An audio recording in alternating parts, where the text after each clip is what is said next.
That's a good one. Good morning. Good morning. Welcome to Daily Dose. It's another beautiful summer day, so nothing to be gripey about for sure. I have to post. Oh, that's too hot for me to hold right now. I have to post, or I'm not retracting my comment from yesterday. I'm amending my comment from yesterday. I made some comment about Republicans yesterday, which is largely how I feel. I don't understand the Republican Party today.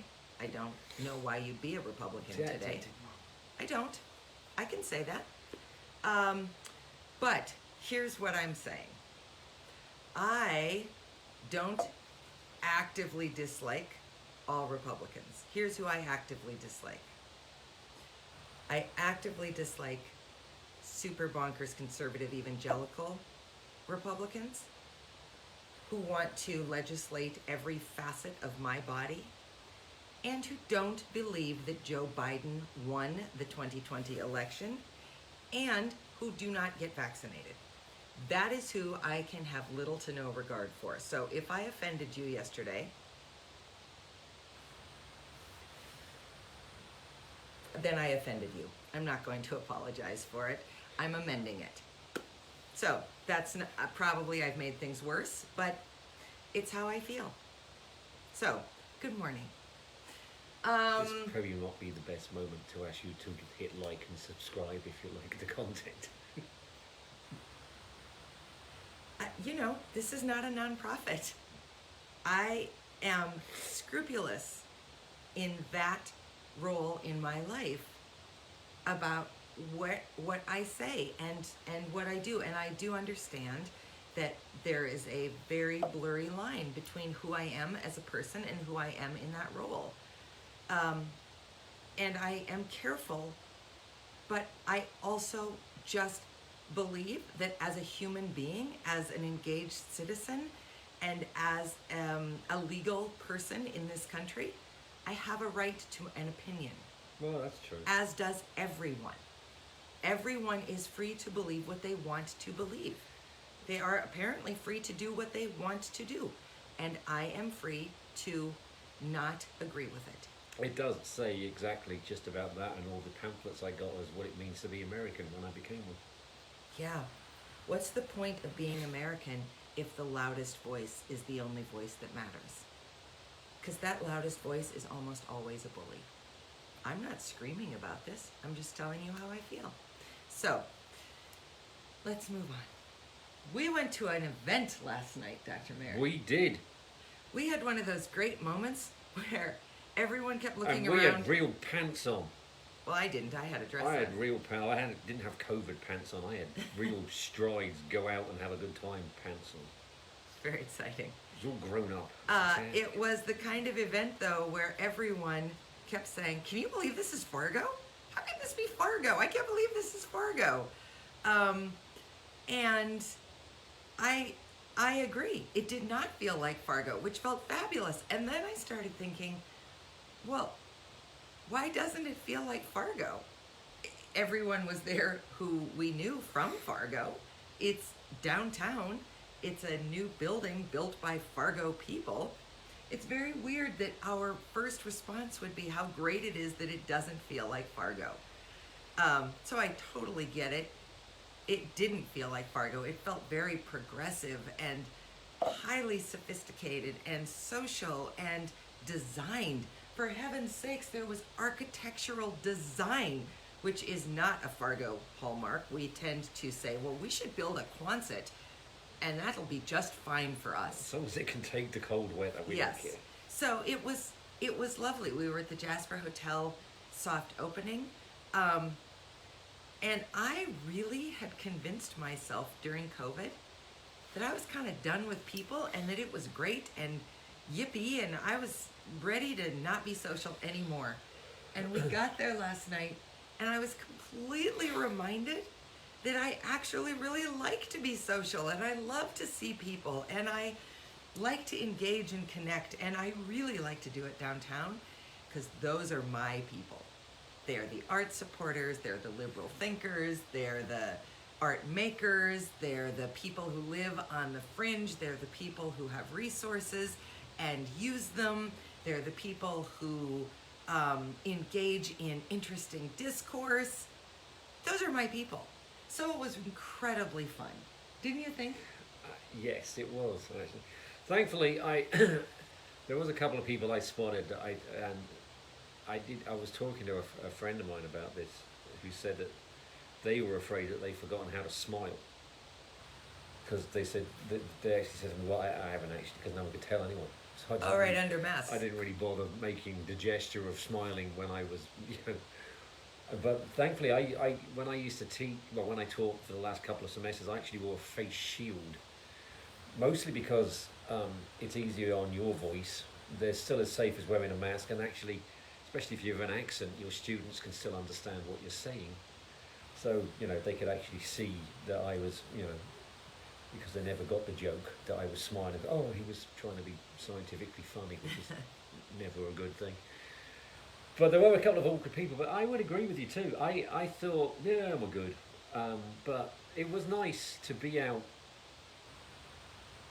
to see people smiling and enjoying themselves. It actually does, it does brighten your soul to see that sometimes. It was a rockin' party. It was. Wow. Wow. It was certainly the most people we have been around in all these months. And initially I felt kind of a little awkward about it. And then it was like no time at all had passed. Yeah. It was really fun. Do you want to tell your story, which is why we're talking about this? Yeah, so a good friend of ours, we were at the party a couple of hours, and I had actually gone through stages, of what I would call stages of the party. I had the nibbles that were going around on the trays. Those are called past hors d'oeuvres, Dr. Mary. Okay, those things. They had non-alcoholic options to drink, so I actually had a nice... Well done, Jasper Yes, Hotel. well done, Jasper Hotel. I had a little plate, that they had a little buffet thing, pick your own meats and cheeses, which were fantastic.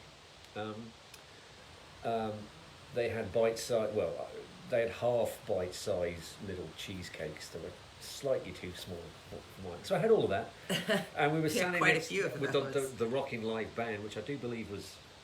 Post-traumatic fun syndrome, I thought yes. it would have been. And a good friend of ours said, oh, I could do with another drink, and he turned to me and said, oh my God, Maz, I shouldn't say that around you. And I thought, no, you should. I welcome the fact that you thought about it, but now that we're all getting back out to being social, please, you don't feel awkward, because I'm not awkward. And I just wanted to bring that up. It's a very interesting thing. Bless him. As soon as it came out of his mouth, he thought, oh my God, I'm next to Maz. And he got into a panic, and I just laughed at him, kindly. And then he went, I said, just get us a water on your way back, and everything was fine after that. But, you know, for him it was one of those, oh, what have I just said? Well, and what we know about him is that he grew up with a dad who was an alcoholic who struggled his entire life. So, you know, we bring our experiences to our interactions. So, for instance, in my case, I bring the experience of being married to an addict who doesn't struggle to not drink. So I have to remind myself when I'm around other addicts that that may not be their experience. And I have to be conscientious of having alcohol in the space, because I don't want to cause stress and anxiety for anyone unnecessarily. You know, I feel guilty about the fact that I don't really struggle. I mean, the only time I struggled was when I told Dana I'd go and buy her some wine from a liquor store. She said, you're going to be fine. Yeah, I'm going to be good. And I wasn't. And I've never done it again. Why weren't you? Because I think that's interesting. We can talk about that one later. But in fact, we can talk about it at a later time. Tune in Monday.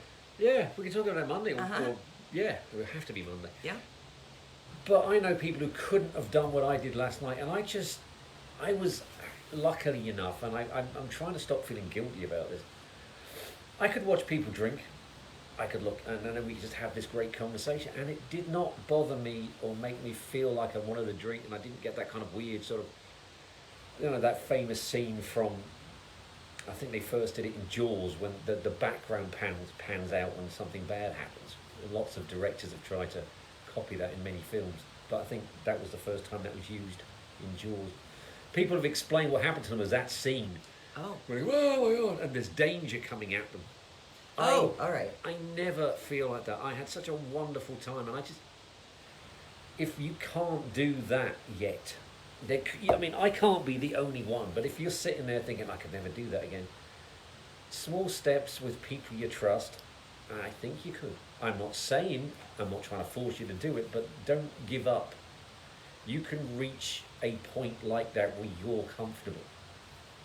Or you'll find a way to be comfortable. And that's what you should strive for. And it doesn't matter if it takes 5 years or 5 months. You go at your own pace to get to that nice place. And I was in a fantastic, nice place. And you know, I don't know if I may have been the only one there that wasn't drinking alcohol, but I had a fantastic time.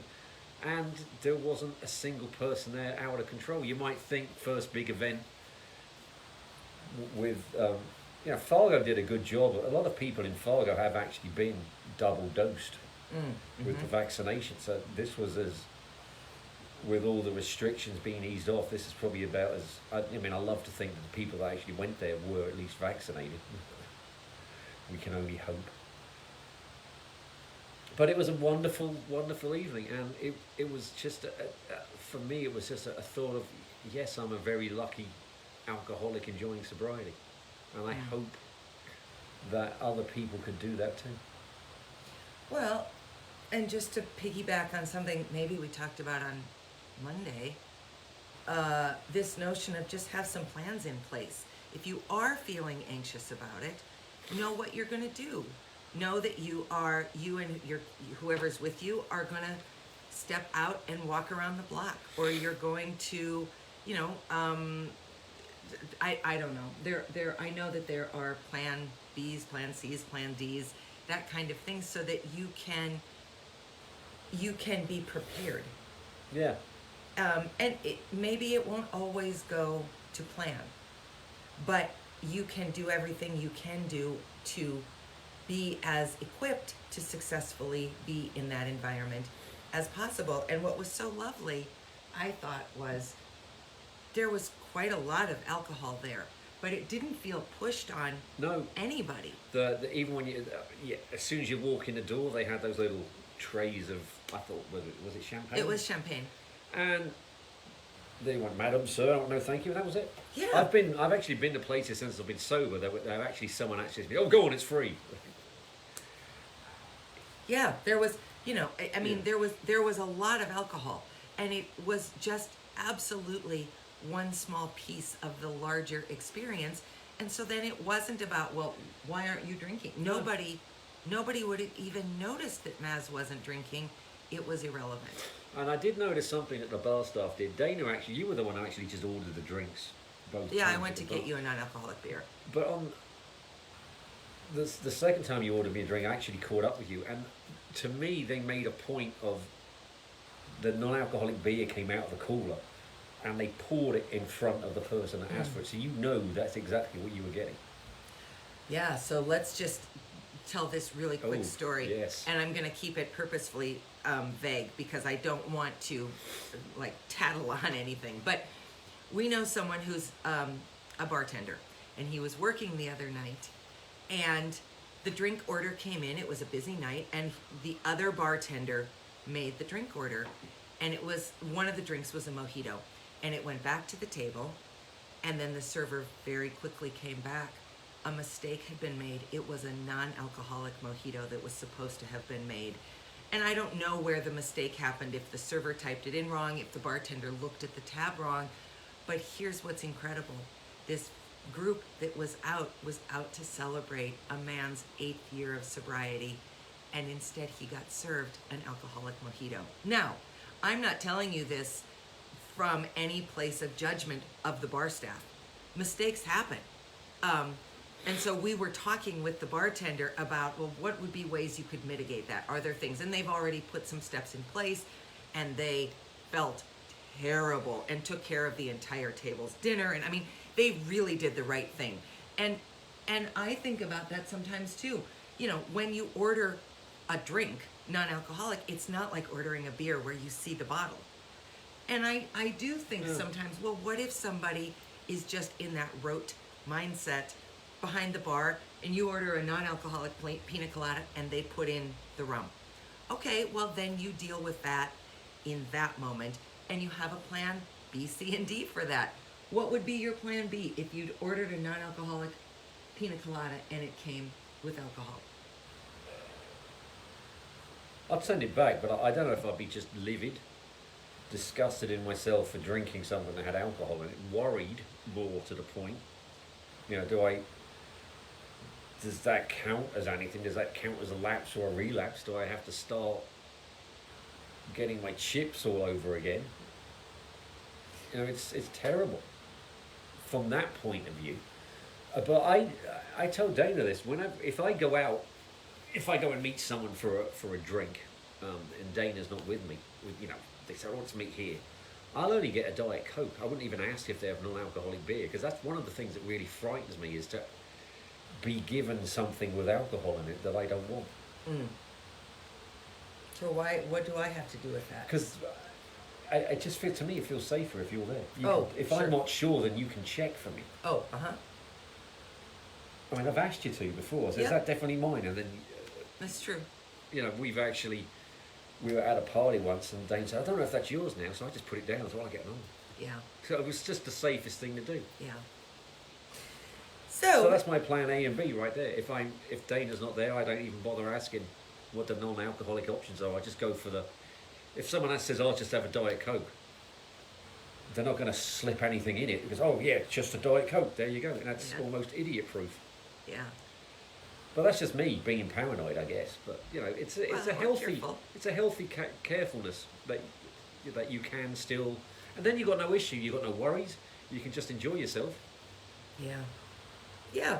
So if you haven't been out to something yet, I guess my recommendation is give it a try and see what you think. It actually was really, really lovely. It was, or you know, and then go with a couple of people you trust. If you're worried about the drink thing, Yep. and you know, tell them what your plan B and C and D is. And just to wrap up, if I did offend you, if I do occasionally offend you because I'm too political, I kindly remind you that this is just a live stream conversation. I am political. I'm sorry if you're offended. And feel free to start your own conversation where you talk about how stupid vaccines are and how 45 was robbed of the presidency and that women should have no choices over their bodies.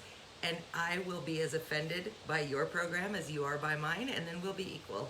So have a great day. I'll only be offended if you can't understand what offside and soccer is. That's it. Oh, which I absolutely cannot understand. So I'm in constant offense there. Oh. We'll see you tomorrow with Aubrey Wilson, Mr. Wilson's daughter. That's going to be finish fantastic. up the other side of next week, last week's conversation. Make sure that that you get people to come and watch that one.